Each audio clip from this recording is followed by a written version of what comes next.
Bem-vindo. Pronto.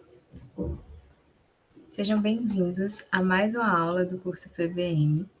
E a aula de hoje, que será ministrada pelo Dr. Gustavo Sisson, que é ginecologista e obstetra, cirurgião ginecologista e obstetra e especialista em gerenciamento transfusional. O tema da aula de hoje é ginecologia, ambulatório e cirurgia sem transfusão de sangue. Agora eu passo a palavra ao Dr. Gustavo Sisson. Boa noite a todos. Obrigado pela oportunidade de falar no IFAL e participar desse curso de vocês, que eu acho que está sendo muito bom e muito proveitoso para todos. Então, eu vou agora compartilhar a tela para poder apresentar o que eu desejo apresentar para vocês.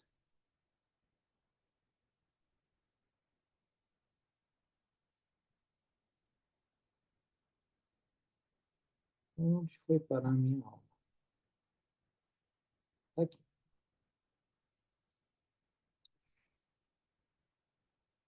Então, o papel do ginecologista e obstetra numa abordagem médica que evita transfusões de sangue.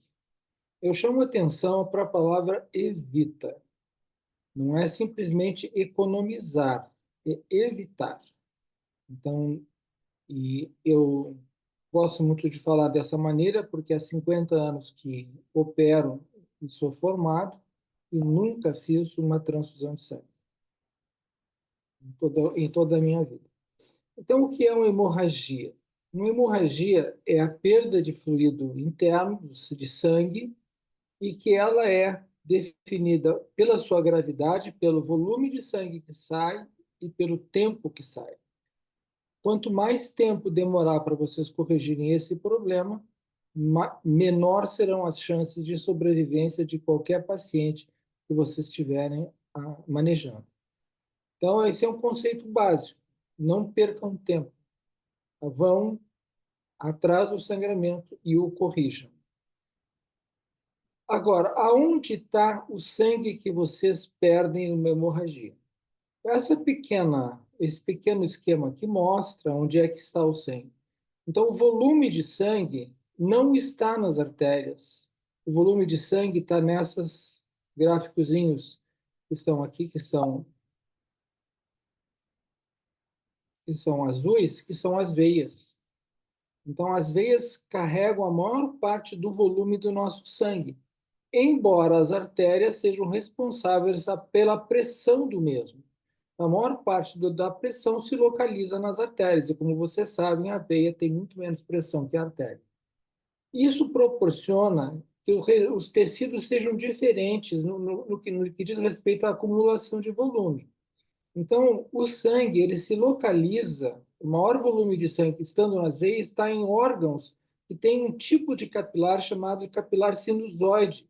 É um capilar que tem um baixo fluxo e um volume maior. Onde eles estão?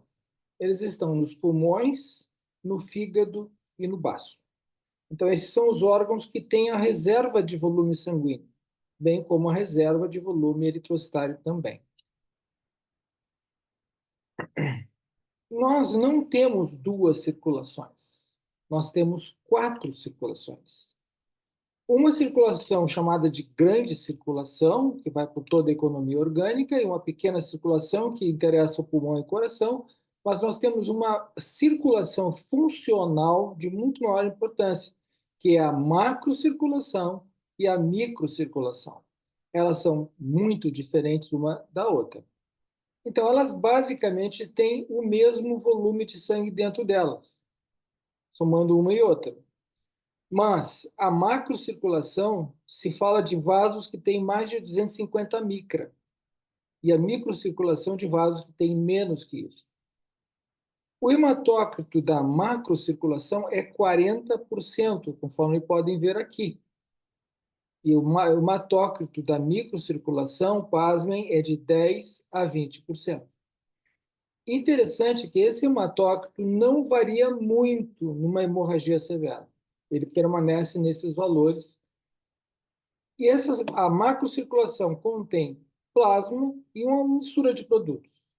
Agora, a microcirculação é muito mais importante porque carrega os mediadores da hemostasia, que são o sistema de coagulação, os mediadores hemodinâmicos, tá? E também os mediadores inflamatórios e aonde se dá o transporte de oxigênio. O transporte de oxigênio, como bem imagino, não se dá na macrocirculação. E mais ou menos, essa gravura, ela tem me ajudado durante os anos a explicar o que acontece quando nós perdemos um volume de sangue de até 1.500 ml, agudamente. Então, a história começa na suprarrenal, no córtex dela. Então, são produzidas ali aminas simpático-miméticas que vão afetar o comportamento da macro e da microcirculação. E elas aumentam o volume cardíaco e fazem com que os vasos esplâncnicos se dilatem. Então, quando perdão, se contraem, quando os vasos esplâncnicos se contraem, diminuindo o seu volume, eles jogam na circulação restante um volume de sangue significativo, que faz com que seja compensada em parte essa perda sanguínea. Esse volume de sangue que entra na circulação faz uma coisa muito boa, que é distender o ventrículo direito. Então, ao distender o ventrículo direito e fazer com que o volume, a pós-carga desse ventrículo aumente, ele aumenta também o sangue que vai circular através da macrocirculação até a microcirculação. Finalmente, isso se desloca para o volume direito, somado ao sangue que vem do pulmão e também do fígado. Isso engrossa a circulação e nós temos um volume de sangue adicional na circulação sem aporte de nada. Sem aporte de nada. Finalmente, o organismo lança mão dos mecanismos renais, o sistema renina-angiotensina, que se encarrega de jogar potássio e sódio dentro da circulação, fazendo com que ela puxe água do extravascular e encha de novo o território vascular. Isso, surpreendam, ocorre em 120 segundos. Rapidamente isso pode acontecer sem nada acrescentado. Então, uma pessoa pode suportar isso se estiver rígida fisicamente. Temos aqui uma questão que acontece no tratamento dos pacientes. É muito fácil medir pressão arterial. E a gente foca muito naquilo que é fácil de fazer. Mas é muito difícil medir fluxo. Fluxo é muito difícil de medir. Então, a nossa circulação transporta oxigênio se houver fluxo. E não adianta ter pressão se o sangue não circula. Então, o sangue precisa encontrar o território vascular aberto para poder, o pouco que restou de eritrócitos, possam cumprir o seu papel durante esse evento de hemorragia. Vou lhes mostrar agora o que é o território funcional da microcirculação. Então, isso aqui são vasos capilares que chegam a arteríola que chega dentro do território capilar. Então, note que ela tem músculo. Um endotélio muito fino, mas tem músculo. Então, ela regula a sua luz. E aí, nos primeiros capilares também acontece a mesma coisa. Ele também tem muscular, ele também pode regular a sua abertura. Mas ele tem uma membrana de uma só célula. O endotélio dele é uma só célula. Então, esses capilares, eles têm um território arteriolar, um território de capilares arteriais e um território de vênulas, que vão drenar para uma vênula maior. E note que cada um desses sistemas tem um vaso que se chama de shunt, ou seja, que significa o seguinte, que se esse território microvascular não está precisando de sangue, o sangue passa pelo shunt e entra de novo na circulação sem fornecer oxigênio. Então, a circulação periférica, o tecido, ele é capaz de regular finamente a quantidade de oxigênio que ele vai absorver. E isso ele faz através dos capilares, esses capilares de sistema capilar. Não é tão simples assim. Veja bem, aqui você está vendo um território capilar à esquerda, praticamente sem vasos, que a gente possa ver. Isso aqui foi perfundido com fluoresceína.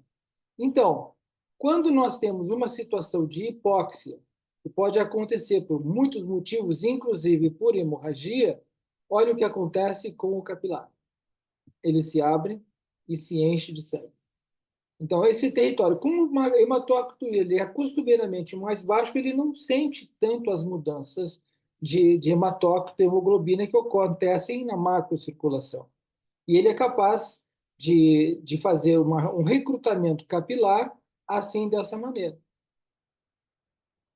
Agora, como eu disse, não é tão simples assim, porque o território microvascular pode ter várias conformações de acordo com o tecido que ele perfunde. Assim, podemos ter várias formas, aqui tem apenas 4. E também há uma outra coisa interessante que acontece nessa microcirculação, e que nós precisamos ter uma rigidez muito grande desse tecido. Por quê? Porque a hemácia mede 7 micras. O capilar que ela perfunde mede 5. Então, a hemácia não entra lá dentro sem se espremer. E como você vê aqui, essa hemácia ela está sendo espremida. Então, isso depende de um aporte de gelatase combustível, que é o 2,3-bisfosfoglicerato, e também ela precisa ter óxido nítrico.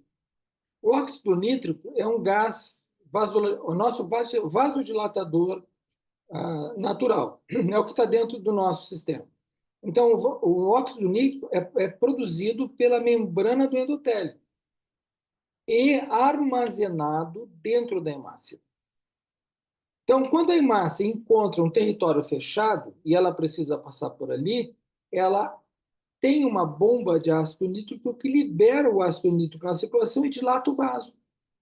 Então, a hemácia tem o potencial, quando rígida, de abrir o território vascular que ela vai perfundir.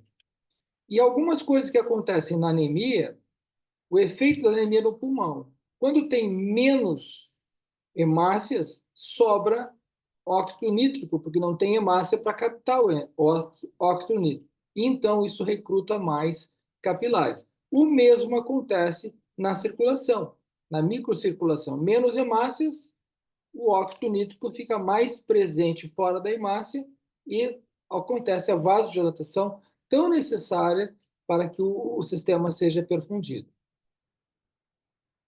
E vocês estão vendo aqui que eu tenho 2 personalidades. Eu sou ginecologista, sempre trabalhei nisso, mas eu me interessei muito sobre esse assunto de fisiologia do sangramento. Então, eu gosto muito de falar sobre isso. Aqui nós temos um esquema, que é o esquema da circulação. Então, isso aqui é o pulmão e o coração que bombeiam o sangue. Então, esse sangue tem um conteúdo arterial de 1.000 ml por minuto. Então, é 200 ml minuto vezes o débito cardíaco, que em condições normais e em repouso é 5 litros por minuto. Então, isso chega na circulação, onde vai ser usado, nessa quantidade. Então, quando ele passa pelos capilares, os tecidos, pelos shunts que existem, ele volta com 750 ml por minuto. Então, o sangue, essa quantidade de sangue só entregou 1/4 do seu conteúdo arterial de oxigênio. Então, isso é, por assim dizer, uma reserva. Uma reserva que nós usamos de muitas maneiras. Nós usamos no exercício, nós usamos na hemorragia, e em muitas outras circunstâncias, inclusive em situações onde nós temos um baixo na fração inspirada de O2, então aí ela vai ser usada também. Então ele volta e recircula, chegando no coração com essa pressão parcial de O2. Então, isso é o que acontece nessa circulação em termos de transporte de oxigênio. Isso aqui é uma fórmula muito comum para quem trabalha em UTI, é o transporte de O2. Isso aqui é o conteúdo arterial de O2 multiplicado pelo débito cardíaco e por uma constante, representa a quantidade de oxigênio contido na hemoglobina. Então, mas isso aqui, vocês não podem alterar nenhuma fração disso aqui, a não ser o débito cardíaco. Vocês vão ter que trabalhar com a hemoglobina que tem e vão depender do débito cardíaco. E ele é influenciado por muitos fatores. Por exemplo, ele é influenciado pela viscosidade, que diminui, portanto, aumenta a circulação, pelo sistema adrenérgico, como vimos antes, que acelera o coração. As coronárias são dilatadas para prover mais oxigênio para o ventrículo. A vasodilatação hipóxica, que vocês também já viram, acontece em todos os tecidos. A redistribuição do fluxo, que sai das vísceras e vai para o coração e cérebros e pulmão. E a reabsorção renal de água, que enche o sistema vascular daquilo que ele precisa, que é volume, para poder funcionar. Mas não é só isso. Nós temos também uma outra grandeza, que é o transporte de O2. Taxa de extração de O2. Então, isso é uma percentagem. É o débito de O2 menos consumo de O2 dividido pelo DO2 e multiplicado por 100. O interessante nessa proporção, nessa percentagem, é que o VO2, ou seja, o consumo de O2, é independente. Ele não depende da quantidade de sangue que nós tenhamos, sangue hematosado. Vejam, por exemplo, essa curva aqui. Então, aqui nós temos o fisiológico, que está no organismo. Então, essa reta aqui, que se lê esse gráfico da direita para a esquerda, ele vai acompanhando a oferta de oxigênio cada vez menor, até chegar a um ponto crítico. Bom, a taxa de extração de O2 é diferente para cada órgão. Cada órgão tem a sua taxa de extração específica. O miocárdio funciona muito bem com uma taxa de extração de 25%, a pele 10%. Então, à medida que vai baixando a hemoglobina, a taxa de extração vai aumentando. Seria de se esperar isso. E ela chega a um platô, que não aumenta mais, que coincide com a DO2 crítica. A partir de agora, se vocês não derem mais oxigênio, vocês não vão conseguir hematosar o paciente. Então, mas até chegar a esse valor, até esse ponto, nós estamos tranquilos com respeito à nossa concentração de hemoglobina. E se teoriza, baseado em cálculos, que esse nível crítico é 4,5 gramas de hemoglobina. Até esse nível, nós estamos funcionando bem. Bom, será que temos um trabalho científico que consiga mostrar isso? Tem. Ele já é clássico. Ele saiu no JAMA no ano 2000 e ele já é bem antigo, mas ainda é um trabalho usado para explicar o que acontece. Por exemplo, esse aqui são um conjunto de 31 voluntários que foram exsanguinados até cada um deles chegar a 15% de hematócrito. Olha a coragem que eles tiveram. Então, o que aconteceu com eles? Observe isso aqui. O VO2, o consumo de oxigênio, que começou com 14 gramas de hemoglobina e chegou a menos de 6, 5,5, hematócrito de 15, não houve variação. Ele continuou consumindo oxigênio como se todas as hemácias estivessem lá. Mas um dos sinais de hipóxia que nós temos, que podemos medir muito facilmente, é a dosagem do lactato. O lactato é produto da glicólise anaeróbica. É uma glicólise que produz energia de maneira muito ineficiente. Não usa o O2, porque o O2 não tem. Então, ela queima a glicose sem O2. E ela produz um produto que é o ácido pirúvico e o lactato. E nós podemos medir o lactato. O lactato, quando chega acima de 2, a gente já começa a ficar muito preocupado, especialmente se o paciente está bem doente. Então, o lactato pode ser medido à beira do leito, através de uma gasometria arterial que dá o valor do lactato.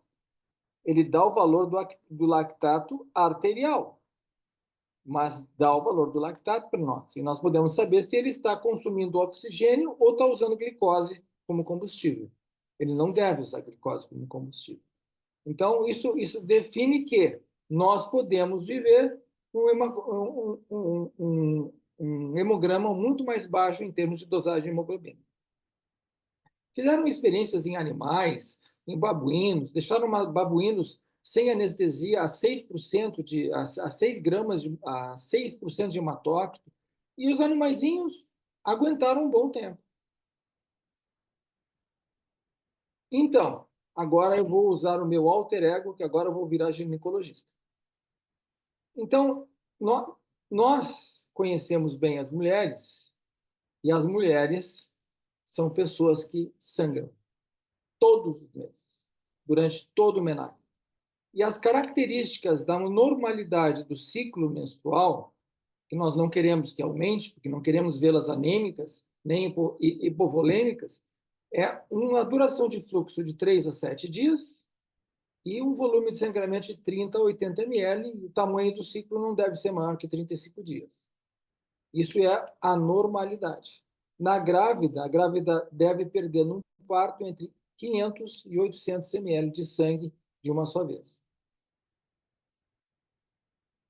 Para examinar bem essa questão, nós precisamos colher uma história desse ciclo menstrual daquela paciente. Nós precisamos avaliar a duração, o fluxo ao longo do tempo. Como é que foi? Como é que está sendo agora? Que medicação você está usando? Então, você tem que examinar tudo isso e fazer um bom exame ginecológico. Um bom exame ginecológico é insubstituível. Uma ecografia não chega a substituir um exame ginecológico, mas porque a gente pode palpar não só a forma do útero, mas a gente pode palpar a sua mobilidade, a sua relação com os órgãos próximos a ele, suas aderências que podem acontecer, e isso pode também ter o auxílio de uma ecografia. Também o laboratório aqui é importante. Vamos dosar o ferro sérico, a saturação da transferrina e a ferritina sérica. Nós vamos ver hoje ainda um esquema onde a gente usa a ferritina sérica e a saturação de transferrina para definir para que lado nós vamos levar o paciente em termos de tratamento e exames. Uma ecografia é útil para nós sabermos o tamanho da camada endometrial, que não deve passar de 1 milímetro, ou 1,5 milímetros. Esse é o padrão. E isso mostra, podemos ver irregularidades como pólipos, lesões orgânicas, através de uma ecografia transvaginal. Também a biópsia endometrial pode ser útil porque mostra para nós se o ciclo dela foi ou não foi anovulatório. Isso é bem importante.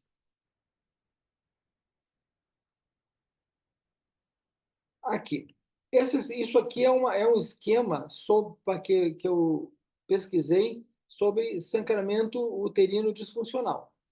Então, são 4 situações que nós devemos prestar atenção. A supressão de estrogênio, ou seja, não tem estrogênio. E, portanto, o endométrio, sem a sua ação, sangra. Exemplos: oophorectomia bilateral e descontinuação da terapia estrogênica.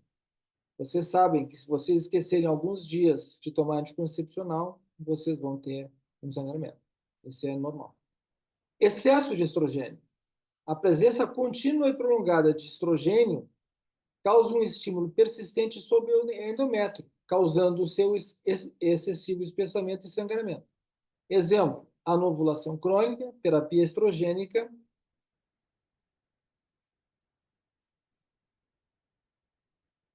terapia estrogênica continuada, que se usa hoje muito porque muitas pessoas têm suspeita de endometriose. Supressão da progesterona, também é o desaparecimento súbito da progesterona, faz com que o endométrio descame irregularmente e possa sangrar. Como no primeiro, remoção do corpo lúteo causa isso, e a descontinuação da terapia estrogênica. Excesso de progesterona, presença contínua e prolongada de progesterona circulante, faz com que haja uma alteração do endométrio e leva a um sangramento intermitente por endométrio fino. Exemplos: terapia estrogênica contínua, anticoncepção com progestágio contínuo, também pode acontecer isso. Vocês conhecem isso porque muitas de vocês usam anticoncepcional progestagênico contínuo, por vários motivos. E muitas vezes tem um sangramento de escape que às vezes leva vários dias para parar. 80% dos casos de hemorragias disfuncionais é por causa do excesso de estrogênio. E isso pode prejudicar as grávidas de duas maneiras. Na puberdade, o sangramento uterino disfuncional tem uma incidência maior por causa da imaturidade do eixo hipotálamo e hipófise ovário. No outro extremo da vida reprodutiva, o climatério, a falência, a anovulação é consequência da falência funcional do ovário, que ainda produz estrogênio, mas não consegue ter progesterona porque não tem o corpo lúteo. Então, mulher no climatério sangra de modo bem anárquico. Às vezes muito, às vezes pouco, às vezes na hora, às vezes fora de hora. Então, a gente precisa prestar atenção no que acontece com essas mulheres. Eu já vi uma menina morrer de sangramento uterino disfuncional. Ela morreu, ela tinha 18 anos. O tratamento para isso não é difícil de fazer e é dar o que falta. Se a paciente está em anovulação e sangrando, o endométrio não está sendo bem estimulado. Portanto, o tratamento lógico seria a progesterona. Como é que se usa isso? Eu uso 10 miligramas por dia ou 150 miligramas injetável a cada 15 dias. Geralmente corrige o sangramento. Se estiver com hemorragia muito forte, eu uso cada semana, ou às vezes até 2 vezes por semana. Também se usa esses medicamentos, como o nonogestrol e a noretisterol. Isso aqui, sangramento de causa orgânica, se dá por mioma, por exemplo. Também se dá por câncer de colo uterino, mas é muito mais comum os miomas. Mas prestem atenção que os miomas podem estar em vários lugares. Eles podem estar no meio do endométrio, onde quase nunca causa sintoma. Podem estar na beiradinha do endométrio, aonde sangram, e podem estar quase fora do endométrio e sangram bastante, mesmo sendo pequenos. Então, às vezes, a gente diagnostica isso através de uma histerosalpingografia, uma videohisteroscopia. Então, ali a gente pode até mesmo ver e tratar esses pacientes com a excisão desses nódulos. É muito comum sangramento por miomatose uterina. E não precisa ser útero grande. Ele sangra por esses motivos que estão sendo explicados. A medroxiprogesterona, 150 gramas por semana, 150 miligramas por semana, ela pode transformar um caso agudo de sangramento num caso eletivo. Se a gente usar e parar o sangramento, a gente tem tempo de recuperar a dosagem matimétrica dela e operar em plena segurança. Claro que tem que se tratar a anemia. Nós vamos falar sobre tratamento de anemia ainda hoje. A cirurgia, que pode ser uma dessas três: a curetagem, a esteroscopia com biópsia, excisão, esterectomia total, subtotal, vaginal, videolaparoscópio. Eu quase nunca fiz subtotal, sempre fiz total, vaginal ou videolaparoscópio. A grávida é outra coisa. Então, quais são os problemas mais frequentes no sistema hematológico no ciclo gestatório puerperal? Anemia, hemorragia, tromboembolismo. Mas a anemia é o mais comum sempre. Então, a anemia, a grávida, a circulação da grávida, ela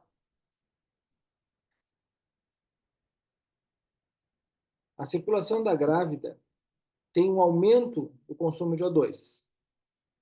Isso é consequência, aliás, causa o estímulo para a produção de eritropoietina. Também há uma maior coagulabilidade dela e há também uma diminuição de plaquetas por acúmulo na placenta. Acontece também um volume sanguíneo de 40% a 50% às custas de plasma. A massa total de eritrócitos aumenta 30%.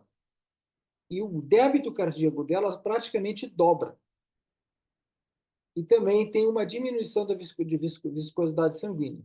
Isso acarreta a necessidade de ter um aumento do espaço vascular, o que acontece através da diminuição da resistência periférica. Há também hiperfibrinogenemia. Necessidade de ferro, 800 miligramas de ferro por dia durante toda a gravidez. O ferro vem da dieta ou o ferro estocado. A gente pensa que ferro, a gente não estoca ferro, mas estoca. Cada hemácia, quando ela é senescente e ser absorvida no sistema retículo endotelial, ela vai embora, mas deixa o ferro. Nós não perdemos aquele ferro, a não ser que estejamos sangrando. O que significa tudo isso?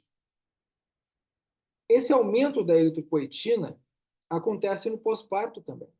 Quando uma mulher sangra, ela aumenta bastante a eritropoetina. Eu já vi muita mulher sangrando que não precisou de eritropoetina, porque a dosagem dela já era suficiente, mais elevada que o normal. Então, ela recupera muito rápido, desde passando por uma hemorragia qualquer. Hemorragia pós-parto. Quais são as coisas que nós devemos ter como uma norma de cuidado? Avaliar, executar aquilo que nós planejamos fazer e informar. Nós precisamos receber informações e dar as informações para o plantão seguinte, para a enfermeira, enfim, nós precisamos cuidar da paciente, não simplesmente fazer o parto e ir para nossas atividades depois disso. Na questão de observar, quero chamar a atenção aqui isso aqui é do ACLS. Então, isso aqui, o ACLS divide hemorragias em 1, 2, 3 e 4, conforme perco menos de 750, mais de 750 até 1.500, etc. Bueno, a pressão na hemorragia de grau 2 é normal. Você não vê, através da pressão, uma hemorragia, porque a pressão não vai tá baixa. Mas você poderá ver o aumento da frequência cardíaca, que quase sempre está acima de 100. Então, uma grávida, no pós-parto, tendo não deve ter uma frequência cardíaca acima de 100. Porque se ela tiver, quase certo que ela está sangrando e a gente não está vendo. Então, observe, tá? Esses detalhes assim. Causas específicas de hemorragia pós-parto. É o 4T, é a regra do 4T. É o tônus, a tonia, 70% das hemorragias. Trauma, quando a gente tem a laceração do útero, quando a gente tem uma rotura uterina, quando a gente tem sangramento de episiotomia, que eu já vi enormes. Tecido, ou seja, nós retemos tecido placentário, coágulos, isso pode causar continuação do sangramento, e também coagulopatias congênitas ou adquiridas. Às vezes é uma grávida que tem traço talassêmico, ou outras coisas, e às vezes temos que lidar com pacientes que têm outras doenças hematológicas. Lembrando, quando vocês vão dosar, vocês vão querer ver a coagulação do paciente, vocês têm uma dificuldade, porque todos os laboratórios medem a fibrinólise, enzimas, etc., a protrombina, eles medem com com sangue aquecido. Então, se vocês têm a paciente está fria, uma hemorragia, vocês vão ter uma alteração da circulação que não vai ser vista, porque o sangue vai ser aquecido para ser examinado. Fatores de risco para a hemorragia pós-parto. Eu acho que o maior risco para hemorragia pós-parto é não ter risco nenhum. Porque às vezes muita frequência, a gente faz o parto de alguém, normal ou cesáreo, e a gente não acha que a paciente tem risco, mas ela sangra. Então, o que precisa é continuar observando muito cuidadosamente a primeira hora de pós-parto. Isso aqui é interessante. Eu colhi isso de um livro, como a gente pode avaliar a quantidade de sangramento. Então, aqui a poça de 100 ml, 100 centímetros de diâmetro. Então, nós perdemos 1,5 litro. Cama com lençol sujo de sangue, às vezes bem sujo, 1.000 ml. Gases.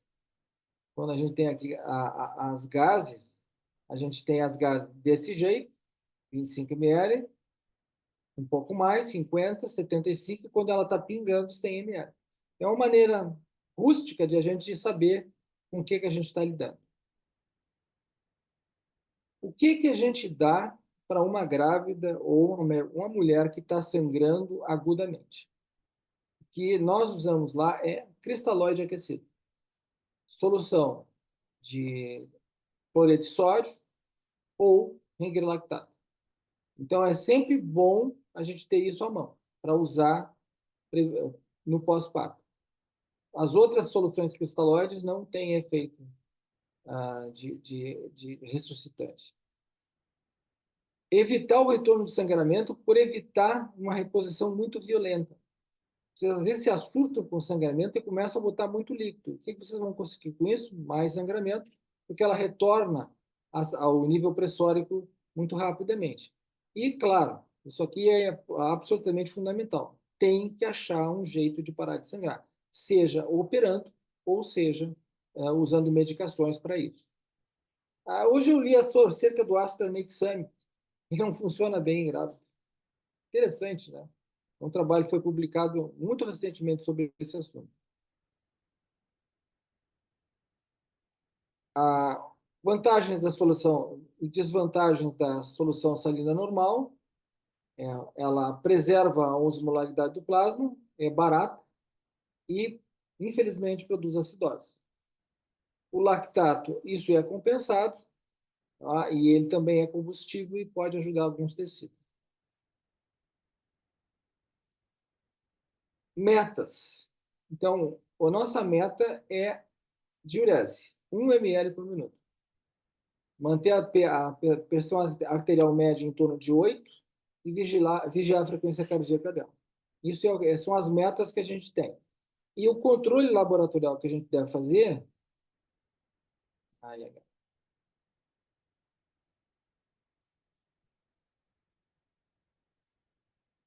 O controle laboratorial que a gente deve fazer é a gasometria arterial, porque ela é um sinal precoce de que a paciente não está indo muito bem e o lactato dela está subindo. Isso aqui é o que eu queria mostrar para vocês. Vocês se orientam muito bem através disso aqui. Anemia no ambulatório. Então, aqui nós temos esse nível de hemoglobina, que geralmente não requer tratamento, que está dito, e quando ela tem menos que isso, então nós temos que avaliar. Temos que ver o status do ferro dela. Então, a gente usa isso 2 exames. É a dosagem da ferritina sérica e a taxa de saturação da transferrina. Então, aqui nós vemos os níveis e nós temos 3 tipos de anemia aqui. A deficiência de ferro, a deficiência do uso do ferro e a anemia da doença crônica, que pode acontecer por insuficiência renal ou pode acontecer por câncer. Enfim, ela vai ter um débito de ferro diferente. É uma síndrome clínica que se caracteriza pelo desenvolvimento de anemia em pacientes que apresentam doença infecciosa crônica inflamatória neoplásica. O aspecto peculiar dessa anemia é a deficiência funcional do ferro. Ela tem ferro, mas ela não usa o ferro. Então, a gente tem que lidar com isso aqui também. Nós usamos ferro oral. Qualquer das formulações, devemos dar 200 miligramas de ferro elementar por dia ou 300 de sulfato. Eu Uso sempre distante da refeição para não prejudicar a absorção do ferro e junto com vitamina C, porque ela aumenta a absorção do ferro. A avaliação da resposta, óbvia, melhora dos sintomas, a reticulocitose que aumenta em 4 a 5 dias, ou seja, as hemácias novas são lançadas na circulação e são identificadas e aumentam bastante, a 3% às vezes.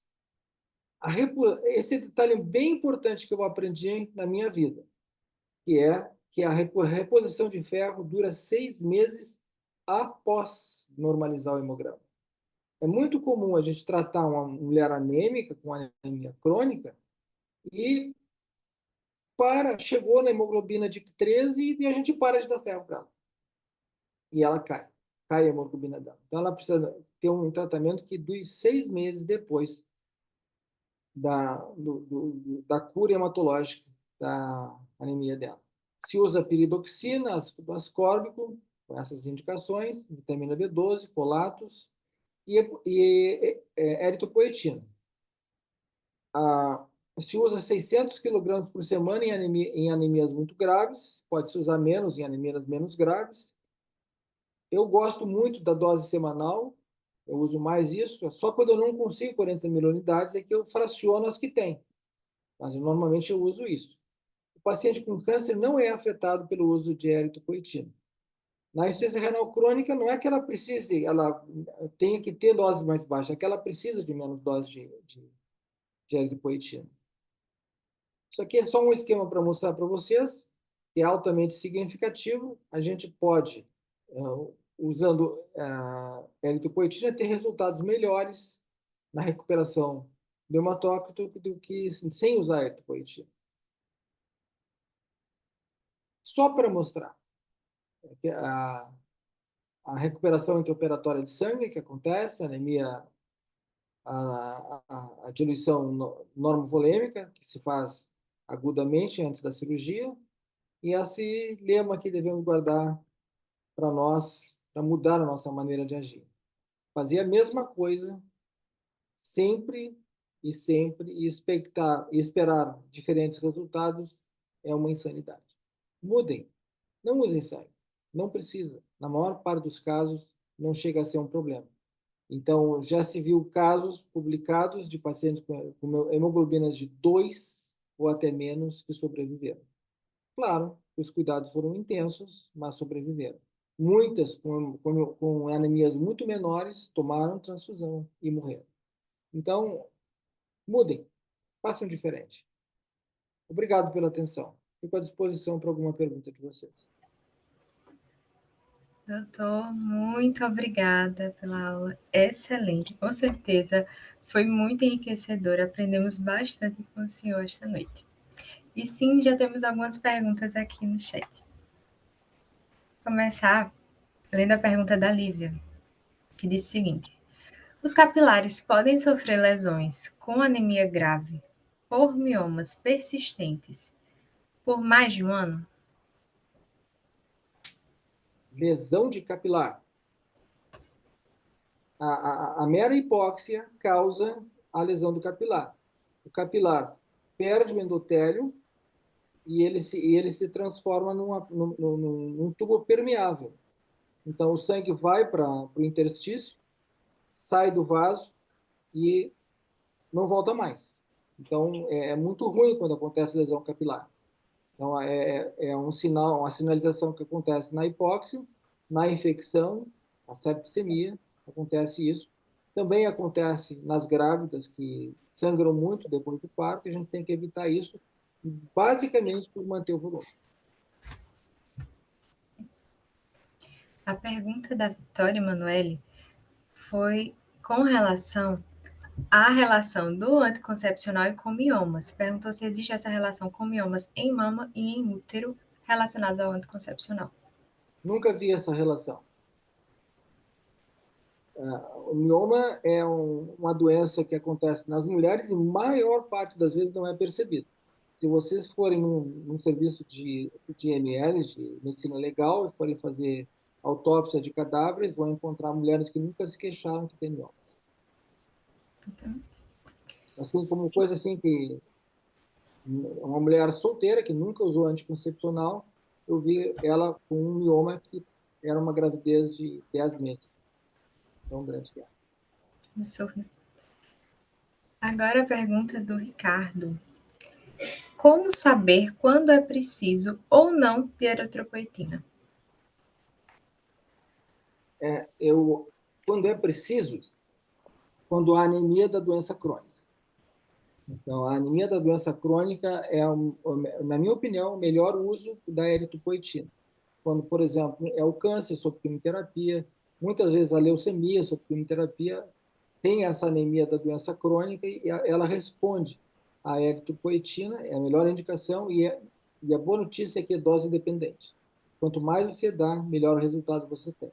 É claro que tem que controlar outros fatores, como a deficiência de ferro. Sem ferro, não adianta dar eritropoetina, tem que dar os dois juntos e melhora. Essa é a indicação que eu vejo melhor. Assim, pacientes anêmicos pós-cirurgia, parto com 5 gramas de hemoglobina depois do parto, eu praticamente nunca usei eritropoetina. A pergunta da Elisete Gomes. Ela perguntou o seguinte: a presença de miomas e pólipos no útero ou ovários é sempre passível de cirurgia ou poderia ser tratado com medicamentos? A, o tratamento é a escolha do paciente. O paciente decidir que não quer tratar, não trata. Mas a cirurgia, no caso de um pólipo sangrante, é curativo. E muito simples, demora 15 minutos para fazer. E cura o problema. Também endométrios patológicos, hiperespessos, também eles podem ser tratados por videohisteroscopia e respondem muito bem. Pode fazer também a ablação do endométrio pelo calor, também se pode fazer isso através de videohisteroscopia. Relacionada também à pergunta da Mari, que questionou se os pólipos causam sangramentos e se após a retirada do pólipo esse sangramento diminui. Cura, se for causado pelo pólipo. Isso acontece muito em medicina, que a gente vê uma paciente sangrando e diagnostica o pólipo e resolve achar que o pólipo é que estava causando sangramento. Aí tira o pólipo e o sangramento continua, porque o sangramento não era causado pelo pólipo, era outra causa de sangramento. Então, como o sangramento uterino disfuncional tem várias causas. E pode ter o sangramento uterino disfuncional e o pólipo. Mais uma pergunta da Minaélia dos Santos. Ela perguntou o seguinte: nos casos de puérperas com antecedentes de coagulopatia congênita, após o parto cesariana, para que não tenha riscos de TEP, que fármacos podemos administrar? São fármacos específicos devidos à doença dela específica. Né? Porque as doenças hematológicas congênitas que afetam a população têm diversas origens. Então, se pode usar muitas vezes. Por exemplo, uma medicação muito cara, que é o fator 7, que até em caso de pacientes com doenças hematológicas muito graves, ele consegue controlar o sangramento. Outros pacientes, outras situações, como, por exemplo, a protrombina, concentrado de protrombina, pode ser usado nessas circunstâncias. E também o crio precipitado pode ser utilizado para controlar essas pacientes que sangram por esse motivo.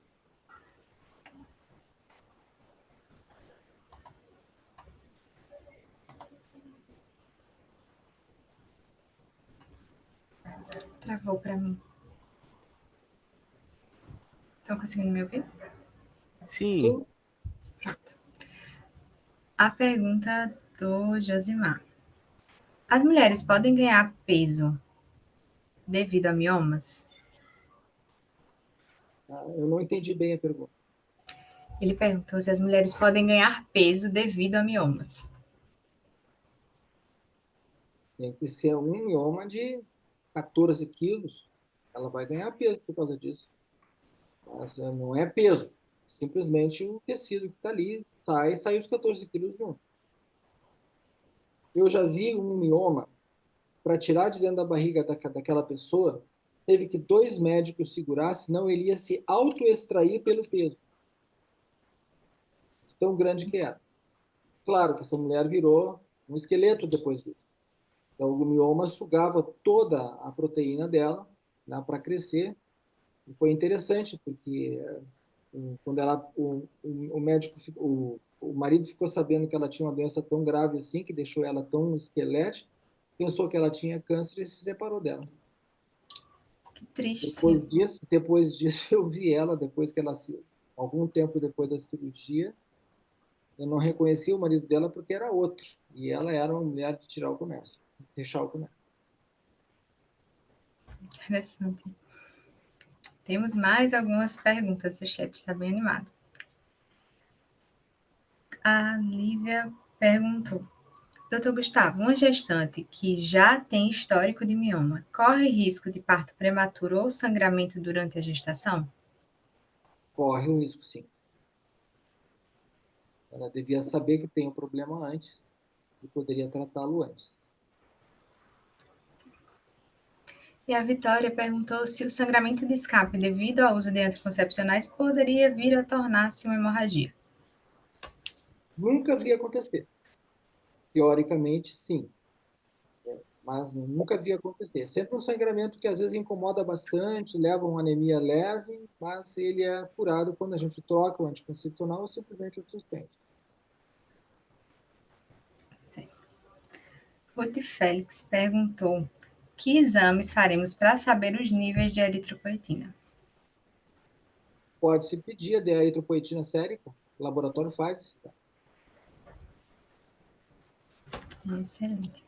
Se eu deixei passar alguma pergunta, podem encaminhar novamente no chat que eu posso estar fazendo ao doutor. Chegou mais uma pergunta da Juliana Santos. Doutor, o senhor relatou no início da aula que nunca transfundiu. Já chegou a perder alguma paciente pela falta de transfusão sanguínea? Nenhuma, nenhuma. E nós estamos falando de hemoglobinas de 2,7, 3.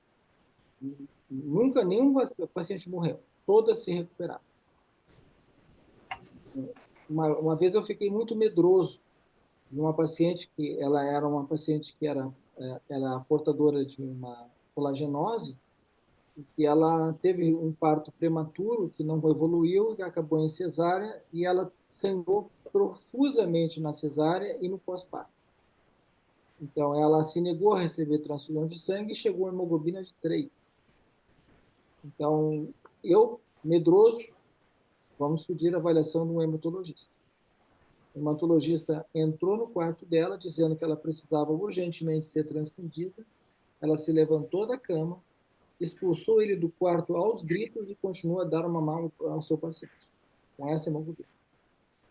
Então, assim, nunca vi uma pessoa morrer, na minha mão, pelo menos, por hemorragia de parto. Tá? Claro que as pessoas morrem por diversos motivos, nenhum médico cura tudo, mas de hemorragia nunca perdi, nem criança. Agora, uma pergunta minha, doutor, para a gente falar um pouquinho mais sobre esse. Não estou lhe entendendo. Marcela, desliga a câmera. Acho que Pronto. tá bom.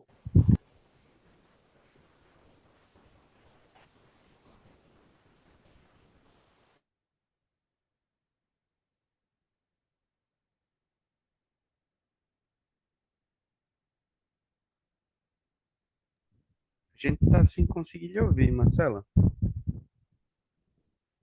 Não, ainda não.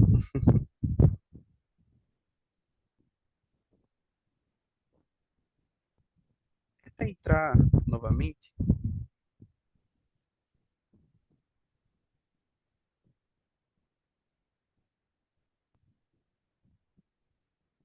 Se tiver mais alguma dúvida, eu posso fazer para o Sisson. Ah, voltou, Marcela. Voltou. Voltando aqui para as perguntas. Eu estava falando, doutor, sobre os cuidados no momento do pré-natal. Nós sabemos que existem várias alterações fisiológicas da gestação que preparam essa gestante para o parto, e o senhor citou muitas delas hoje. Mas em que mais podemos intervir com mais zelo, prestar bem atenção nesse momento do pré-natal para preparar mais essa gestante para o ápice que é o parto? E vimos que existem esses riscos de sangramento no parto, que pode ser feito para essa gestante chegar segura nesse momento. Bom, a gravidez não é doença.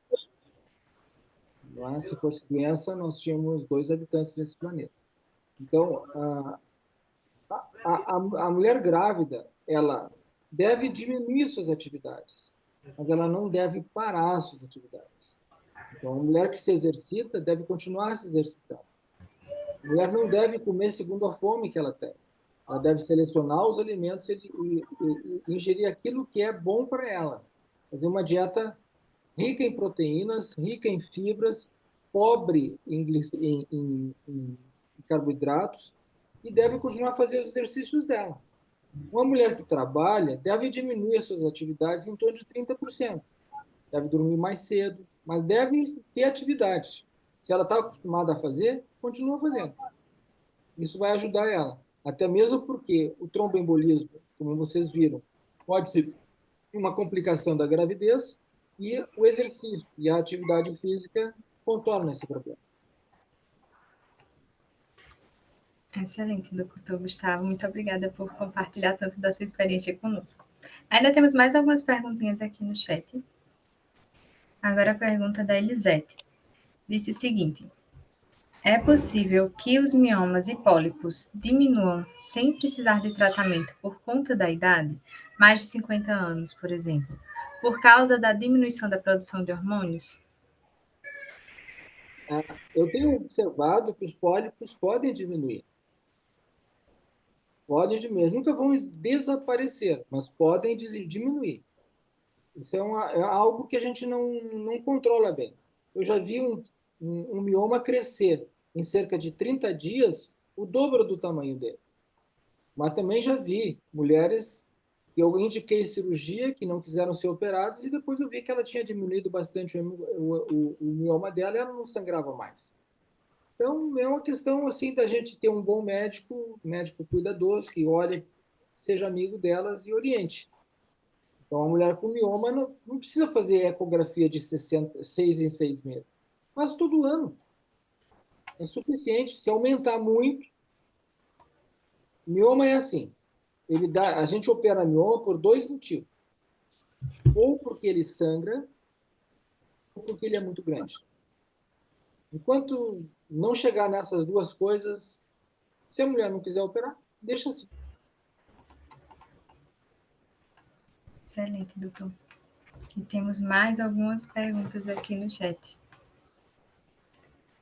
A Minélia de Santos perguntou: doutor, o senhor já teve alguma doente gestante com antecedente de anemia falciforme ou talassemia? Se sim, qual foi a abordagem? Graças a Deus, não. Nunca tive um paciente desse. A Tadile Aguiar perguntou: em quais situações específicas, dentro da ginecologia e obstetrícia, o uso da eritropoetina seria mais indicado para evitar uma transfusão? E como o monitoramento de ferro e a função renal influenciam essa decisão? Eu já tinha falado alguma coisa sobre esse assunto. Assim, eu acho que a melhor indicação da eritropoetina é na doença crônica. A doença aguda não é a boa indicação de eritropoetina, a menos que ela tenha uma outra doença junto, que possa piorar por causa da anemia. Senão, a regra é, paciente em idade no MENAC, na idade fértil, ela sangra, a eritropoetina dela sérica aumenta e ela compensa rapidamente o sangue dela. Não vale a pena usar a eritropoetina nessa circunstância, porque a paciente consegue, alimentando-se bem, tomando líquidos, usando ferro via oral, ela consegue compensar muito rapidamente. A eritropoetina não é cara, mas faz diferença para algumas pessoas. A melhor indicação, doença crônica. Perfeito, doutor. A Elisete perguntou se existe um tamanho específico para operar o mioma. Não tem. Não tem. Tem miomas pequenos que sangram. Aí tu opera porque ele está sangrando. Tem miomas grandes que não sangram. Aí tu não opera porque ele não está sangrando, mas está causando dor, volume pélvico. A gente opera porque está causando isso. Essas são as indicações básicas de cirurgia de miomas. Tá? Mas depende muito do que a paciente quer. Mioma quase nunca vi um mioma se transformar em câncer. Nunca aconteceu. Em 50 anos de ginecologia. Nunca aconteceu. Então, não vejo necessidade de operar todos os miomas. Se não tiver dando problema, ela nem sente que tem mioma, deixa assim. Aqui é uma cirurgia só por causa disso. Ótimo, doutor. O formulário já foi enviado, o formulário de frequência aqui no chat, então não esqueçam de preencher. Mais uma perguntinha para a gente finalizando. Doutor, uma mulher com hemorragia devido a um útero miomatoso, enquanto aguarda pela cirurgia, para minimizar a anemia, podemos administrar Depo-Provera? Eu uso Depo-Provera, 150 miligramas toda semana, até 2 vezes por semana, até o sangramento parar e preparar ela para a cirurgia. E dou ferro para ela, naturalmente. Excelente, doutor. Já estamos há 1 hora conversando sobre esse tema tão importante e absorvendo muito do conhecimento do Dr. Gustavo Sison, que foi excelente, doutor. Suas explanações muito práticas, muito objetivas. Com certeza vamos levar muito para a vida prática o que conseguimos aprender aqui hoje com o senhor. Ainda temos algumas perguntinhas que podemos ir tirando em outros momentos do nosso curso. Podem ir enviando nas próximas reuniões alguns temas semelhantes para a gente ir discutindo cada vez mais, porque de fato é um tópico infinito que poderíamos passar horas aqui conversando. Doutor Sison, o senhor gostaria de falar mais alguma coisa para finalizar esse momento? Eu quero agradecer a oportunidade de falar e agradecer usarem a experiência de um médico já velhinho para ajudar vocês que estão no início de carreira. Muito obrigada, doutor Sison. Foi excelente. As explanações, com certeza, foram pontos importantes demais para a nossa prática. E conseguimos observar também na parte teórica da aula do senhor algumas questões do fundamento da teoria do PBM que fazem muito sentido e às vezes nós passamos despercebido. E unindo isso à questão prática de como tratar diretamente essa gestante, as coisas começam a de fato fazer sentido, que nem sempre é como uma pessoa fala, como surgiu um estudo ou outro, e que quando a gente une tudo isso, conseguimos ter uma visão mais clara de como manejar essas pacientes. Obrigado pela atenção. Muito obrigada a presença de todos. Tenham uma ótima noite e durante a semana vamos debater um pouquinho mais sobre esse tópico lá no grupo. Boa noite. Vocês, boa noite.